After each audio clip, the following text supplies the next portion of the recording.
Hello, tea family. How are you this evening? Welcome back. I'm glad you're here today. As some of you know, we had hoped to do a session today on how to create a tea blend. Unfortunately, as is the case for the past couple of months,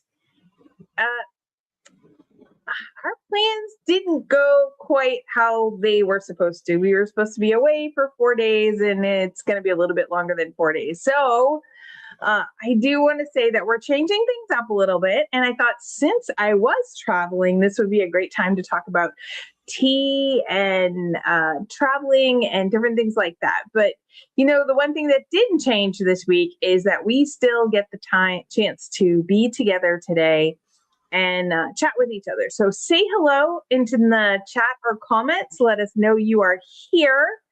And I might not be sitting at my own table or desk, but I'm not in a hotel room this time, and we are visiting family. But even if I was camping in the mountains, waiting at an airport, there's one thing that does really help when I travel, make it feel more like home, and that is a warm cup of tea. Now, I'm not actually drinking tea today. I'm actually drinking water.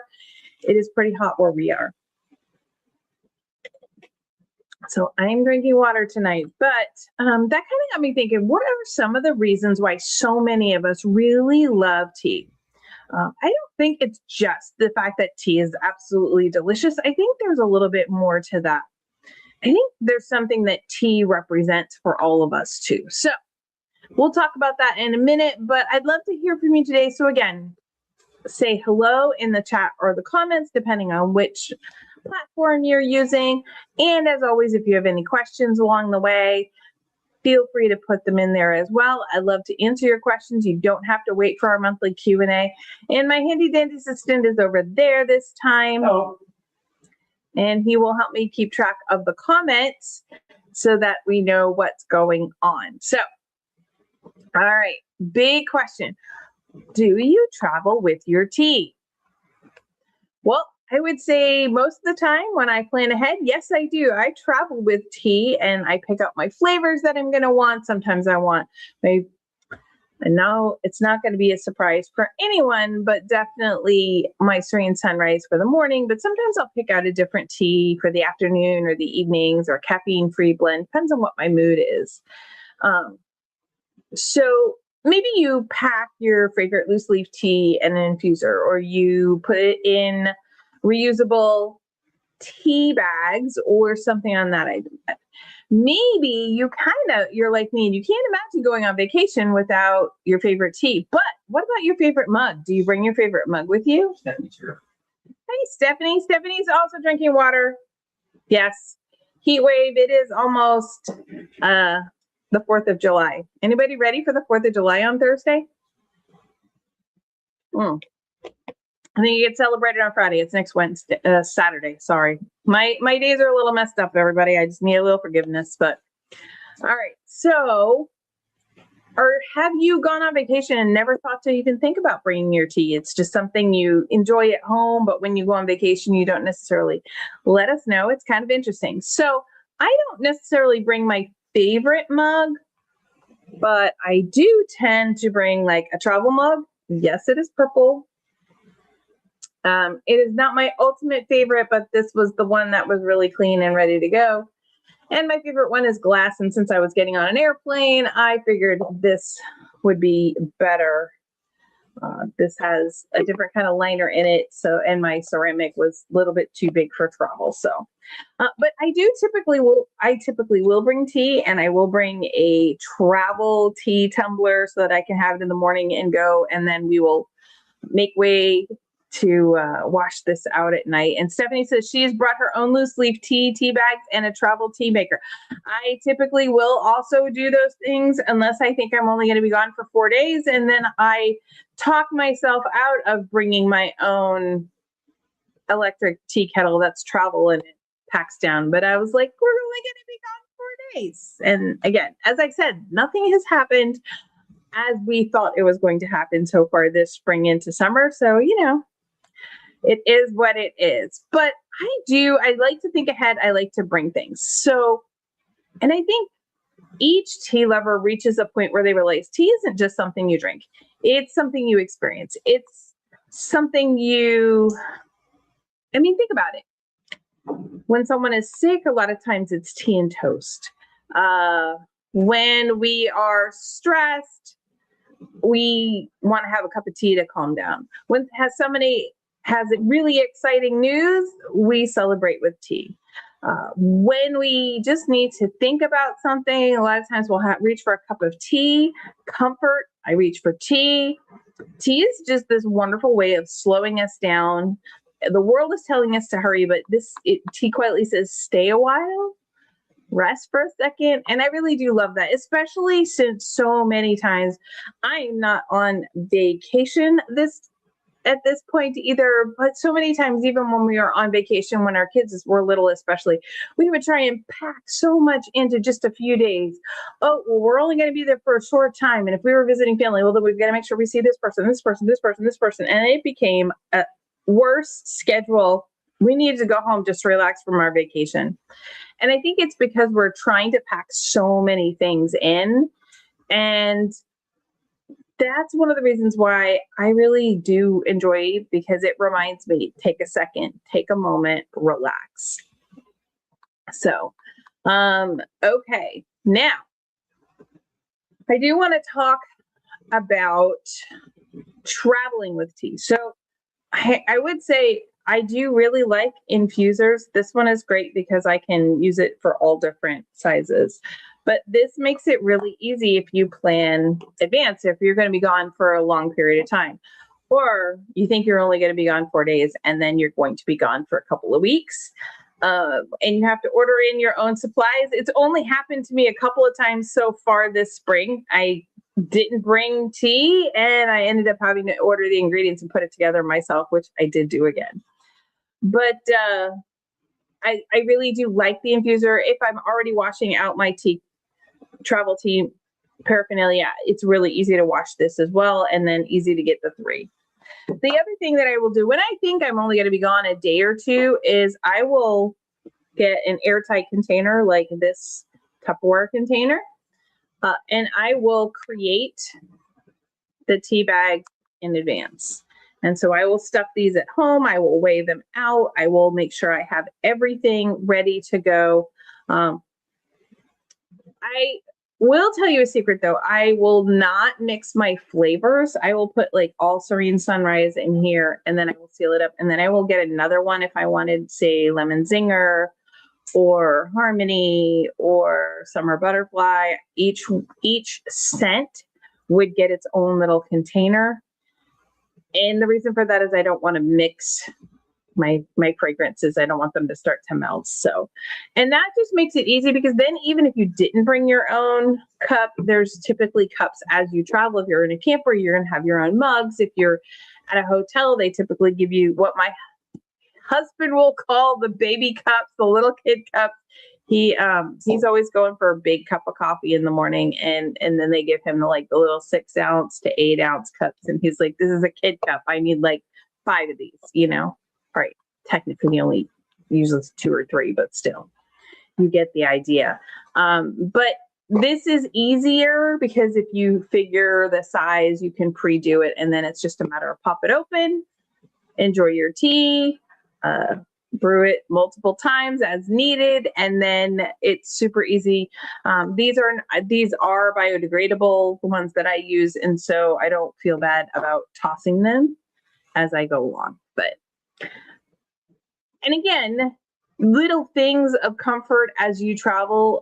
Comfort isn't always necessarily where you are, what you're going through. It could be a favorite blanket, a favorite book, but for people who love tea like we do, it's often our favorite tea. Even if we're staying someplace unfamiliar, you have the water temperature set, the leaves start to steep, everything, you inhale the fragrance of the freshly brewed tea, you take that first sip, and it's just comfort, and it's a sense of home and quiet. So again, if you do travel with loose leaf tea, the few things I recommend: bring small portions in airtight containers, perhaps a travel infuser. If you love a particular mug or one travels really well, like I said, I won't bring my glass travel mug in here, but consider if you're driving. If I was driving, I would have brought that. And I do recommend you keep a couple of caffeine-free blends in case you want to relax in the evening. It's really just a little tiny tea kit that you can kind of pack for yourself and really enjoy as you go along your trip a little bit more. You can make them too for sale. We could. So, which tea would you refuse to travel without? What would it be? I think I know what it would be for Stephanie. I know what it is for me. What about you, handy dandy assistant? What is the one tea that you would not travel without? Coffee. Coffee tea? No, coffee is not an answer. Coffee. Anyway, one of my favorite things is always learning in each part of the country or around the world how tea connects people differently. Different countries have different traditions. Some drink tea in complete silence. Others have elaborate ceremonies. Some add milk. Some add spices. Some sweeten it. Some drink it straight. But no matter where you go, tea really has that wonderful ability to bring people together. Stephanie would bring onyx chai for the day and starlight pear for the evening. So starlight pear surprised me. The onyx chai did not, considering that's your favorite, Stephanie. And let's see, I see another one.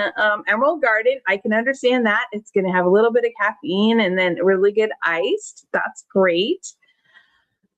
And those are the things. So what I will tell you is when I was in Georgia recently, it was funny. The very last night that I was there, or 2 nights that I was there, I stayed in a hotel. And I got up that morning. It was my last full day in Georgia, and I went down to the hotel to get breakfast. And yes, I did have my own tea with me at that point. I brought my own tea bag. I had it all set and ready to go. And then I went downstairs and I went into the breakfast area. So if you've been to a hotel that serves breakfast, they have all the canisters, the carafes out. And I saw that none of them were labeled. There were just 3 carafes right there. None of them were labeled. And so I was like, okay. Then when I got up, there was this little tiny, and I mean tiny, less than an inch sign on one of them. It said decaf. I was like, okay, that's decaf. I don't know what this one in the middle is. So I got one of the cups and I put it in. I was like, it was coffee. I was like, yep, that's not what I want. And then they had a place where I could pour it out. So I poured it out because I was like, if it's 2 different kinds of coffee or 2 coffees, I'm going to be very sad because I won't have any hot water. There was no hot water anywhere else. And I went to the third one on the right and it was hot water. And I was like, okay, now I can dump it out, take a new cup and continue on. And the lady looked at me and I was like, I don't drink coffee. I drink tea. And she's like, oh, you drink tea? And then it was an immediate connection and an immediate conversation in a way that I don't always know coffee people have with each other, because I guess it's just not as surprising. But finding another tea lover. And what's funny is we talked about tea rooms and different things like that. And we had been to some of the same tea rooms. And it just became this huge connection with this stranger in a hotel room as I was getting ready to do the last things to be able to fly home to Kansas for that short period of time. And that's what I'm talking about. That connection over tea, that instant friend, that instant thing that you have in common with someone, and being able to talk about tea and loose leaf teas. And then we looked at the teas and we're like, yeah, I wouldn't want any of that. Ooh, I tried that once. It wasn't very yummy.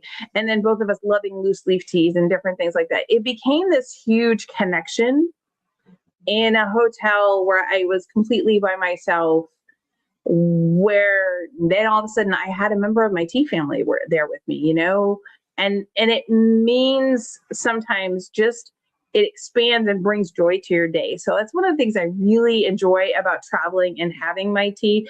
It's almost always a conversation piece when I pull the tea out, or if I do use an infuser. I typically don't use an infuser at a hotel. I typically use the tea bags. But it's always an experience because people just don't expect it. Tea people unite. Tea people unite is correct. So, but think about that. So let's do a little tea trivia. I would love to have you guess, and even if you're watching on the replay, please also guess how many cups of tea do you think are served every day? Now, we know tea is the second most consumed beverage in the world after water. So, how many cups do you think are served or consumed every single day? And we're looking for just broad stroke numbers here, people. Broad stroke numbers. So go ahead and put it in the chat or the comments. I'm interested to see what you have for an answer. Pen Dandy Assistant, what do you think the answer is? 37. 37. Just in the entire world, it's 37. Yep. That's it. No more. That's it. Okay. That's fine. Stephanie's guess is 3 million. I have 10 million. All right, I'm going to give it a couple more minutes. So think about it. Right at this moment, someone in Japan, Scotland, India, South Africa, the United States, Canada, they're all, someone in every one of those countries right this second is probably drinking tea. Antarctica. I don't know about Antarctica. It's really cold. It is cold there, so they probably would be wanting that tea. So, all right, I am going to go back to the other answer to the question. I've given everybody a chance to respond. It's actually billions with a B. Everybody was guessing in the millions. I love that, but it's actually billions with a B. Billions of cups of tea are served and consumed every day. I was surprised. I didn't think it would be that high. You know, I thought multi-millions for sure, maybe 100 million, but not billions every day. That was just amazing. So, all right, since I am traveling and I'm at a really kind of unique place, if you look out, there's really pretty woods and everything behind me. That is not a stage prop. That is actual woods. And if you walk out there right now, watch out for ticks because it's a heavy tick season. But if you could take a cup of tea right now, anywhere in the world, where would you go? My house. Your house? I feel your pain on that one. I agree. But like it could have been a quiet cabin, an English garden, a Scottish castle, a cruise, a beach at sunrise or sunset. Antarctica. You're really preoccupied with the handy assistant's really preoccupied with Antarctica today. I do not know why. Let's go to the other answer though. But in Antarctica, it's so cold. Anyway, I just figured I'd ask, like, if you could have a cup of tea anywhere, where would it be? So, while you do that, I'm gonna just wooden cabin in a hammock and 0 bugs. I like it. 0 bugs. Definitely would be good. Nice, comfortable temperature so you could snuggle in but not be too hot. Yes. Right there, Stephanie. We need to find where that cabin is and book it someday. Well, not today. I do kind of want to be home for a little bit first. That reminds me, I do want to say that we are obviously not going to be able to do any orders until at least the 11, 12, 13, probably the 14th or the 15th. Orders would get shipped out the 14th or the 15th of July. I apologize. Life has just thrown us quite a few curveballs this summer, and we will not be home until then, and so we won't have time. However, one of the announcements I was going to make that was going to be a big thing is Harmony. I know I mentioned it last week. I'm going to extend Harmony all the way through July, just because I know that most of the season that it was out for, it was unavailable because we were in Georgia and away from our supply and everything like that. So we also won't have a 4th of July tea in time for the 250th, but I do have one kind of pre-made, so we'll bring it out at a different point in time, maybe towards the end of the year as like a New Year tea. I don't know what we're going to do with that one, but we do have the recipe and it was really pretty to look at, so we'll see. I do want to say that I don't know what we're talking about next week. It's obviously not going to be what's on the calendar because I will be still out of my home for, we won't be back in time for next week, but 2 weeks from tonight, right? Let me check my calendar really quick, everybody. I think 2 weeks from tonight, we will be back. And that's when we'll go ahead and we will do our Create That Tea blend together. Okay. So again, life changes. And I think sometimes today's this week's unexpected change in plans just really was a time to remind me of something important. Home isn't always a place. Sometimes home is a feeling, and sometimes you can connect with other people anywhere in the world. But sometimes home is just that familiar aroma of your tea, or the ritual of making your favorite teas, or traveling and exploring something new and different while still having that fragrance and flavor of home at the same time. And so kind of no matter where life is taking us as we travel this crazy journey, there's always time for another cup of tea and to connect with people. So I hope everybody has an absolute wonderful week. I will see you next Monday. You'll find out during the week what we'll be talking about, but I hope everybody has a wonderful evening and we will see you all later.